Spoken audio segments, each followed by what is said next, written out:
ঘর দর সব ধসে সব চলে গেছে, শাক পোশাক কিচ্ছু নেই। তা ওই যেরকম নদী সব যেরকম দিয়েছিল সেরকম সব নিয়ে গেল।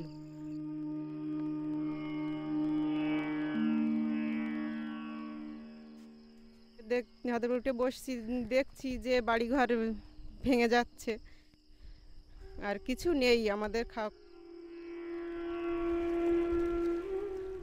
আমাদের মানে রাস্তার পাশে আমাদের ঘর ছিল, যে আমাদের কোনো জায়গা জমি কিছু নেই।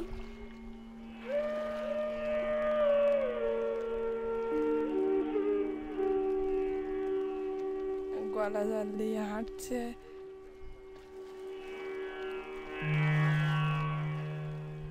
আর বন্যার থেকে বন্যার জল আমাদের এখানে এখনো নিকাশ হয়নি, এখনো জমিতে জল জমি আছে। ধান এবছর ফসল হবে কিনা সন্দেহ।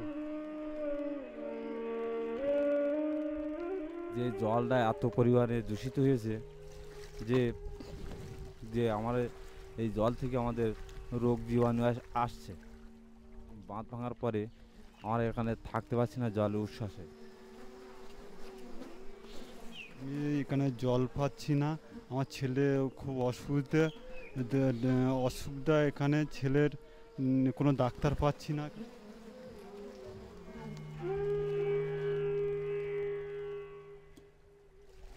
খাবার কষ্ট,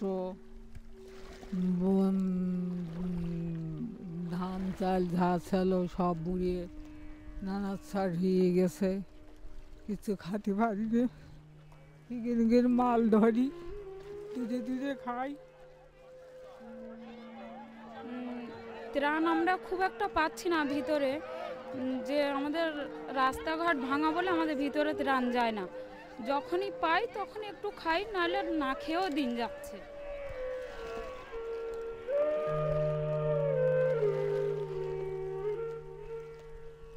এখানে এই যে আয়লা ঝড় হলো, এই ঝড়ে আমরা কিছু বুঝতে পারছি না যে কী করে ঝড়টা হলো।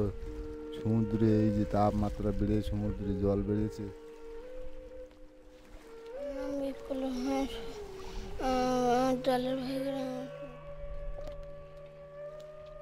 সাগর ভেঙে ভেঙে কাছের দিকে সরে এসছে, প্রত্যেক বছর বাঁধ দিবা হচ্ছে সাগরে।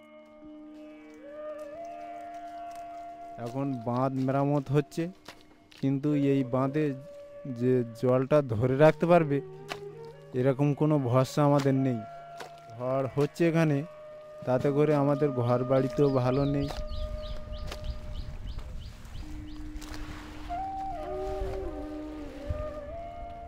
আমি 10-12 বছর নদীতে জল বাড়ার জন্য ঘর দর ভেঙে গেছে। এই বছরে আমি 2বার ঘর ভেঙে নিয়ে এসেছি। এখানে এসে 3 বছর আছি, কোনো রকম এই বাঁধের উপরে। আমি নদীতে মাছ ধরি, এই জায়গাটা আমার খুব ভালো লাগে।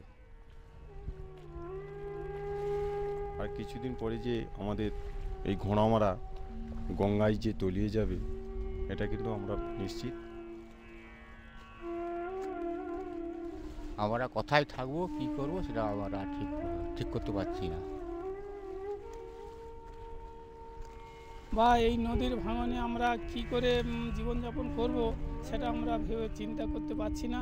হ্যাঁ, ভগবান আমাদের যে কি রেখেছে কপালে, তাও আমরা ভেবে পাচ্ছি না।